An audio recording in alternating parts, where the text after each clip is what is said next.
আলাইকুম গাইস, আশা করি সকলে ভালো আছেন। আমি আল্লাহর অশেষ রহমতে ভালো আছি। তো বরাবরের মতো আজকে আবার চলে আসলাম নতুন একটি মিনি ব্লগে আপনাদের সাথে গিয়ে পেশাল করার জন্য। তো রাত হয়ে গেছে, কারণ বিকালে ব্লগ করতে চাইছিলাম। আমি নিজে শুয়ে পড়ছিলাম, আমার শরীর ক্লান্ত লাগছিল। দেন রাত হয়ে গেছে, তো এখন রুমে বসে করা লাগবে, কিছু করার নাই। তো স্টার্ট করে দিলাম গ্লোয়ারিটা। মৃৎ ক্ষার ধাতু অক্সিজেন জারণ সংখ্যা প্লাস হবে, ক্ষার ধাতুর সংখ্যা হচ্ছে +1। ক্ষার ধাতুর মধ্যে হচ্ছে potassium chloride K2S, carbon oxide হবে, সোডিয়াম ক্লোরাইড হবে, SO2 এর মান হবে। মৃৎ ক্ষার ধাতু +2 হচ্ছে ক্যালসিয়াম অক্সাইড, ম্যাগনেসিয়াম SO4 হবে। তারপর সব অক্সিজেন গঠিত যৌগের মধ্যে অক্সিজেনের জারণ সংখ্যা 2 হবে, H2O, H2SO4 হবে। পারঅক্সাইড যৌগের মধ্যে অক্সিজেনের জারণ সংখ্যা -1, F2O যৌগের অক্সিজেনের জারণ সংখ্যা +2, F2O। সুপার অক্সাইড যৌগতে অক্সিজেনের জারণ সংখ্যা -12 হলে KO2 হবে, রুবিডিয়াম O2 হবে, KO2 হবে, রুবিডিয়াম O2 হবে।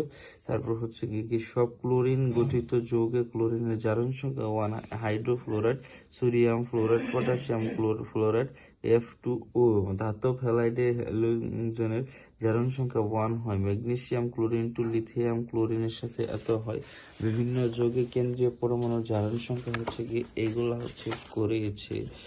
গ্রেস দেখি তো, পটাশিয়াম অক্সাইডের জারণ সংখ্যা +7 হয়। ক্লোরিন টুর মধ্যে ওর জারণ সংখ্যা +6 হয়। H2SO 6টাতে 2টা গেলে 3টাতে একটা থাকলে আর 6টা, 6টাতে 2টা গেলে 4টা থাকতেছে, তাহলে হচ্ছে 6টাতে যদি 2টা জায়গা, তাহলে 4টা হইতেছে না। তারপর H3PO4, 8টাতে 3টা গেলে 7টা, 8টাতে 3টা গেলে 5টা, 8টাতে 2টা গেলে 6টাতে, 4টাতে 8টাতে একটা 7টাতে হয়। তারপর 14টাতে গেলে 2টা গেলে 7টাতে কয়টা 2টা গেলে 7 14টাতে 2টা গেলে করে 7টা মাইনাস ব্ল্যাক করে লাগবো। দেন সোডিয়াম টু SO4 এর জারণ সংখ্যা কত, +2 হবে। সোডিয়াম টু S4O6 এর জারণ সংখ্যার মান +2.5 হবে। KF এর মান কত হইতেছে 5টা, 4 ইন্টু 4 হবে। তারপর ফেরিলিয়াম থাকবো -6 এতে 4টা গেলে +2 হইতেছে।